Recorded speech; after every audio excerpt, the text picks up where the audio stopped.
Hello and welcome to Tech Raven. Today I'm taking a look at the latest version of Addictive Drums, which is now on version 2.6. Now, not too long ago, the guys at XLN Audio, the makers of Addictive Drums, did a major update from version 2 through to 2.5.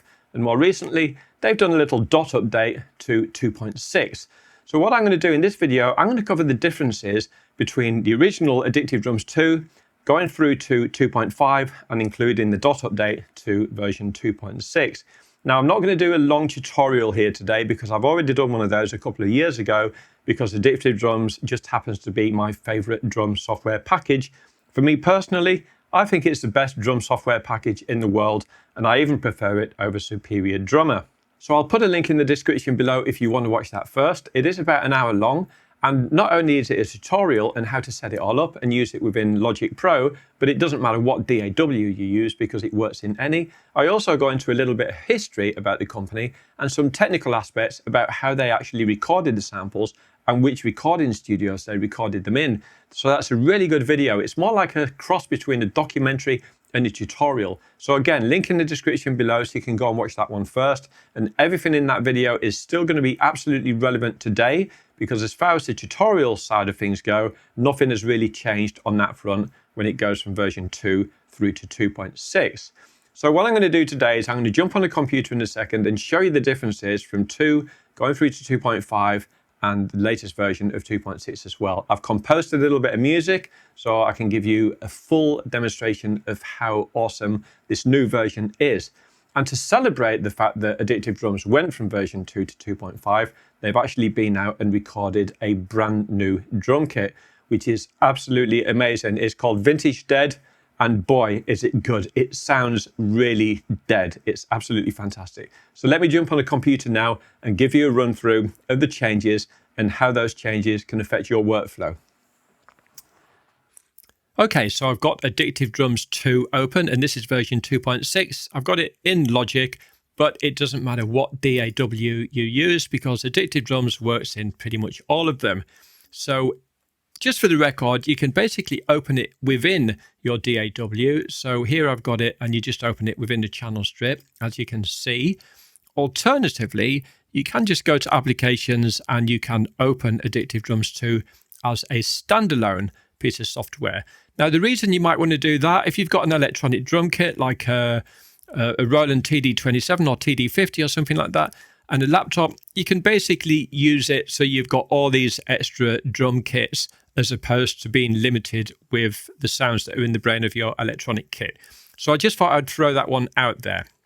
Okay, so before I get too deeply into this, I'm just going to open this up here because I just want to show you some of the key differences just very quickly between Addictive Drums 2 and the new 2.5 version. So the first thing is it's got this fresh new look. Now, if I show you the older one, this is the original one. And if you just have a look at that and compare it to the latest interface. So the lovely people at XLN Audio, they've got out their digital scalpels and they've given the whole interface this new, sleek, more modern look compared to the old one. Now, if I just move this over to the side and then bring up the new version, as you can see, it's quite different. So let's just concentrate on the top section first. And as you can see across the top, all this kind of light gold bevel and embossed stuff has gone and it's been replaced with this new slicker interface. So as you can see, the old one where it's got beats, effects and editor, etc., it's just a lot cleaner now. So we've got rid of the big play button. We just have this sleeker looking one here. I didn't mind the old one with this sort of slightly golder interface. It kind of reminded me of those 1980s Marantz cassette decks and amplifiers that you would get in those old hi-fi systems, whereas the new one, it's a little bit more sleek, a bit more Bang & Olufsen, you would say. But I didn't mind it either way. I just thought it was really good before, but now I think it's just cleaner. So another thing, as you can see with the individual percussion pieces, you had the mute and solo and various other buttons here, which have now gone. They only actually appear when you hover the mouse over something. So again, if you look at Tom 3, when I hover over it, you get the mute and solo buttons, etc. When I move the mouse off, it's not there. whereas on the old version, they were there all the time. And this new one just means it looks a little bit cleaner because of that. If you look at the faders down here, the little channel strip parts, you can see that these have had a total overhaul and they just look brighter, cleaner. And again, we've got rid of these kind of slightly 3D embossed buttons, and it's just a more modern and contemporary look. If I look over on the other side and just give you a comparison to the right-hand edge, just so you can see the overheads and room and the send effects and master controls. Again, here it's just a lot cleaner and a lot smarter looking. So for me, yes, there was nothing wrong with this one. I liked it, but I certainly prefer this new one because it's just cleaner and more sleek and more modern. So that's the first thing, the fresh new look. The next one is the Trig Gate effect. It says here, the new Trig Gate lets you mangle your drum sound and still get perfect gate action on every drum hit. No need to dial in threshold settings. The gate is perfectly triggered by the internal MIDI drum notes. Let me just show you that. So here we go. We've got the Trig Gate settings there. So that's where you find those.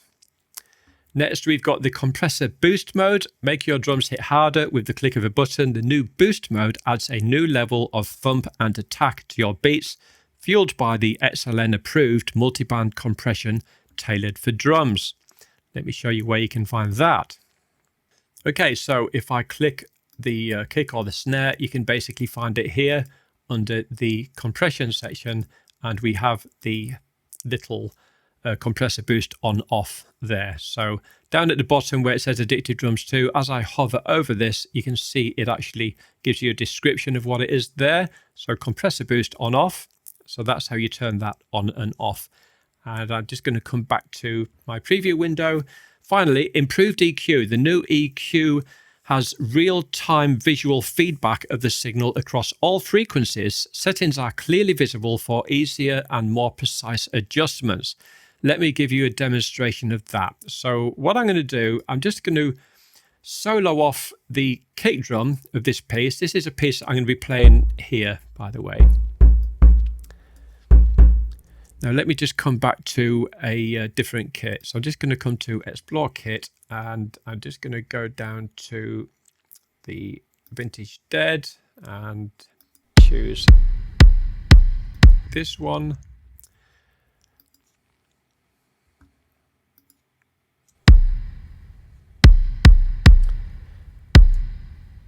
So as you can see, we've basically got this visualization now. So if I come to the snare drum and solo that,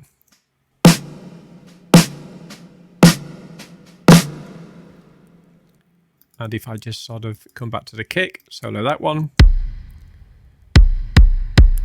If I unsolo it,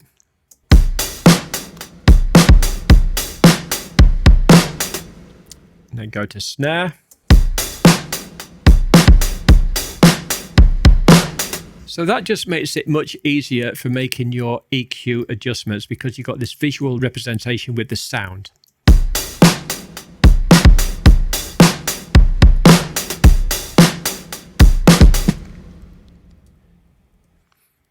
Okay, moving on. It says here bug fixes and performance improvements. I've never noticed any bugs in it anyway, but more power to their elbow if there were any there and they got rid of them. But to me, it's always been a flawless performer. So they are the major things that happened in version 2.5.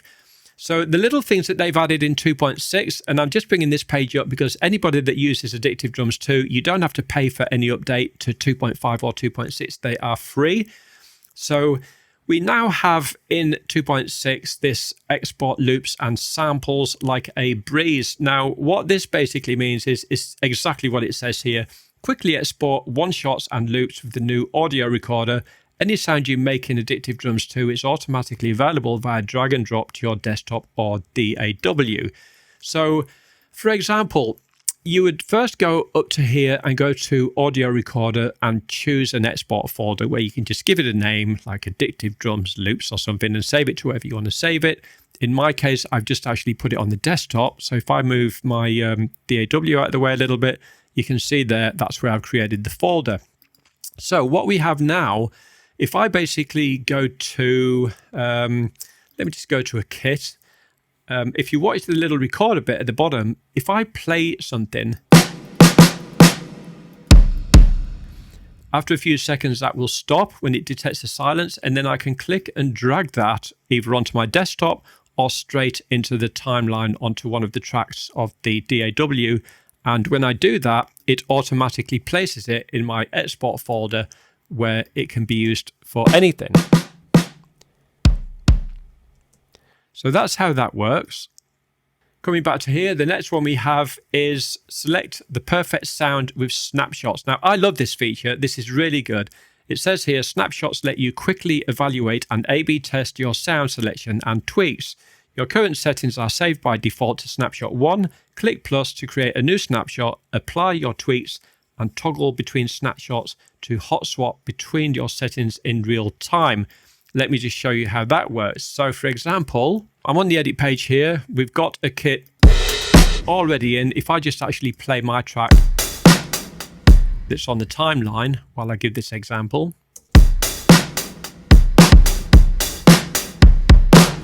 If I go down here to snapshots and click plus, and then I go and make a change, so I could go to the kit and I think, hang on, I don't like that snare. I'm going to change it to something else. Change it to that one. Then we will have this. And I can click on this little snapshot original. And then I can A/B between them.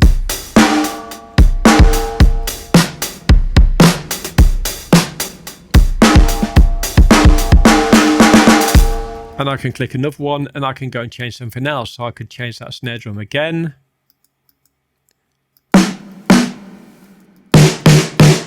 So that one, for example.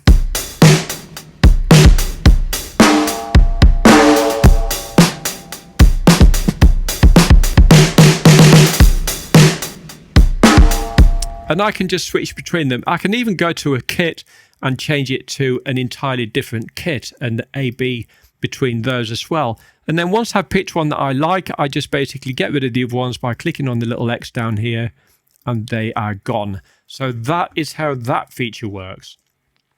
Okay, coming back, this I love because I'm a massive fan of keyboard shortcuts. So we can now use the up, down and right and left arrow keys on your computer. So for example, if you're in the Beats library, instead of using the mouse to click on things and go through them, I'm now going to leave the mouse here and use the up down keys. So I'm now using the down key and up key, and then I can use the right, down, up, left, down. So I'm just using the up, down and right and left arrow keys. And the same applies for these as well. I can basically use the up, down keys and the right and left keys to actually go through various kits, no matter where you are. Okay, next we have the store and audition potential beats in the shortlist. I absolutely love this one as well. Let me just give you a quick demonstration. So over here on the beats page, we've got the shortlist and the beats transformer. If I click on shortlist and I think, okay, let me have a look through here and see what we've got. And I play. Let me just go through something else. Okay, so I think I like that. I can click this and drag it over and drop it there. And then I can go to another kit, choose something else. I think, okay, I'm going to put that one there for a demo as well. And just finally, let me go for a funky beat. Okay, I'll pick that one too. So I've now got 3 beats here. So if I could click on the first one, and the second one, and the third one. And this is just on a per project basis. So anything that's stored in here is only stored within this particular project in Logic. It's not actually storing them in Addictive Drums. So it's on a per project basis. Okay, let me just come back to here. I think we're just about getting there. Right, so next up, when they brought out 2.5, it was quite a major update, and to celebrate that fact, they've actually been out and recorded a brand new kit. Now, this new kit is called Vintage Dead, and it is absolutely phenomenal. This doesn't come with the update. You've got to buy it, £64 UK, but boy, is it worth it. And let me explain why. If I just go back here to my Addictive Drums, in fact, let me just close this one down now because it's not needed. So in here, I've got pretty much every single kit going. I've got all of them. So I've got every single kit that is available on the Addictive Drums website. They are all superb, but my favorite one by far is definitely this new Vintage Dead. And let me explain why. Okay, I'm just going to bring this up. This is a screen grab off the Addictive Drums or the XLN Audio website. And I'm just going to read this little bit out here. Resurrected and packing a punch. This one-of-a-kind 1968 vintage Ludwig kit tells an unlikely tale of happenstance and resurrection. Basically, this drummer, this Swedish drummer, found this drum kit sticking out of a skip or somewhere, what does it say here? A dumpster. And it was basically refurbished and brought right back to its former glory. And then what they did, they actually went and recorded it. But what they did here is, I'm just going to read this bit out. To get the perfect punchy sound, you need to control the drum's ringing and resonance and the room's reflections. Okay, we all know that. Usually, you would encapsulate the kit with dampening gobo walls and treat the drum heads with dampening material, but this is no usual kit. It's the deadest of the dead. That's why we built a custom near anechoic dead box in Stockholm's legendary Ingrid Studios, encapsulating the kit together with overhead and close mics. This gives you uniquely dead drum sounds while still allowing you to blend in the outside room mics to taste with unmatched separation. And then down at the bottom here it says, moreover, every piece of kit was dampened to perfection using classic methods. Tea-cloths, towels, blankets, tape, moon gel, you name it. The result is a beatmaster's dream where every aspect of the mix can be controlled and pushed to the limit. Crank the processing on individual kit pieces and make your drums slap. And trust me, it really does. This is an awesome kit. So I'm just going to get rid of this and give you a few sound demonstrations of what it does.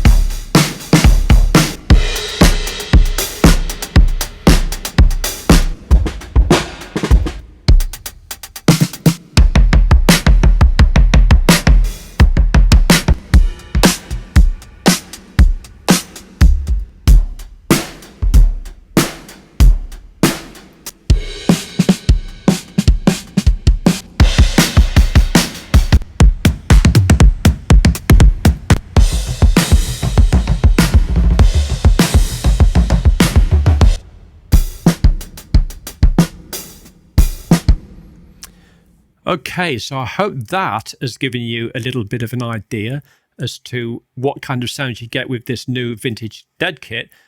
Okay, what I did here in Logic with this particular track, I've ever so slightly modified the Vintage Dead sound by adding another kick drum under it. So if I just mute this one, this is something I like to do a lot. I like to sometimes stack up different drum sounds. So this is how it sounds just on its own as a kit.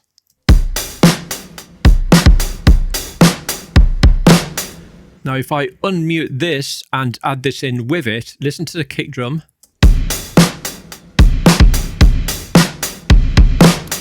I'm just going to turn it on and off. You basically can link different things. So if you click the link button, you can basically add a couple of snares together, whatever you like. So as I'm playing this, I'm just going to mute it and unmute it. And you'll just hear the extra weight that this kick drum gives when played with this. Now, if I mute it, we have that. If I unmute it, we have that. So let me just play it with and without, and you'll see me turn it on and off here.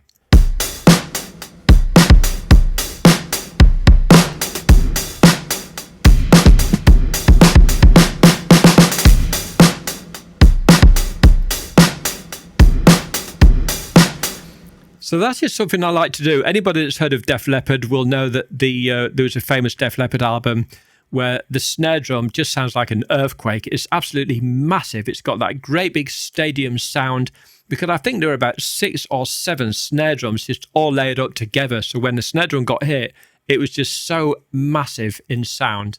So let me just lose this for a minute, and I'm going to unmute that and just play this whole thing through so you can hear what it sounds like. So what it is, this is just a little track that I composed. I've still got to try the vocals and do the whole song, which I'll get around to recording at some point, but this is just a snippet from that. So if I just drag that back here and just give you the introduction as well.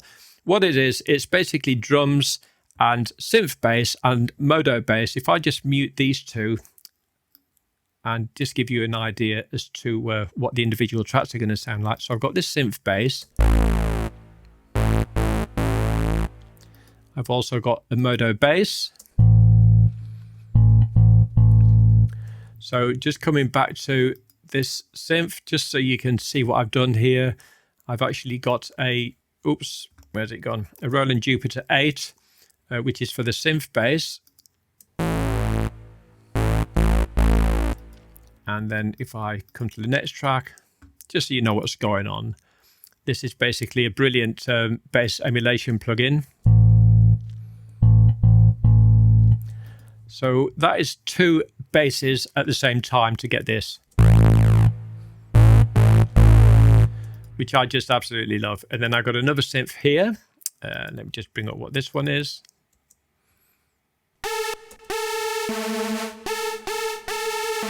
That's just an Oberheim.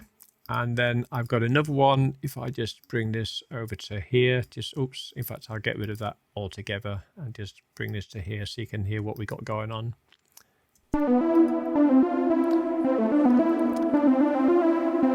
Another Jupiter 8. And then finally, I've got this little synth down here, which is, oops. There we go, another Oberheim. So I'm going to unmute that and play everything through together. So all I need to mute is this one. And let me just sort of play this from the beginning, just to give you an idea as to how amazing the Vintage Dead drum kit sounds in conjunction with some bass and a little bit of synth.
There you go. I hope you liked that little demonstration and my little sort of electronic piece of music that I threw together there to give you an idea as to how good it is. But honestly, to celebrate Addictive Drums 2.5, they did go out and record this brand new Vintage Dead kit, and I'm really glad they did, because now it is by far my most favorite kit within the Addictive Drums package.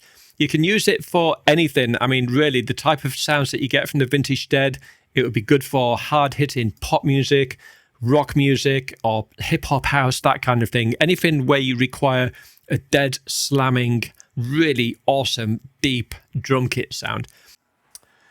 Okay, so there it is. I hope you like this video, and I hope you can enjoy Addictive Drums 2.6 moving forward as much as I do. So until the next one, bye for now.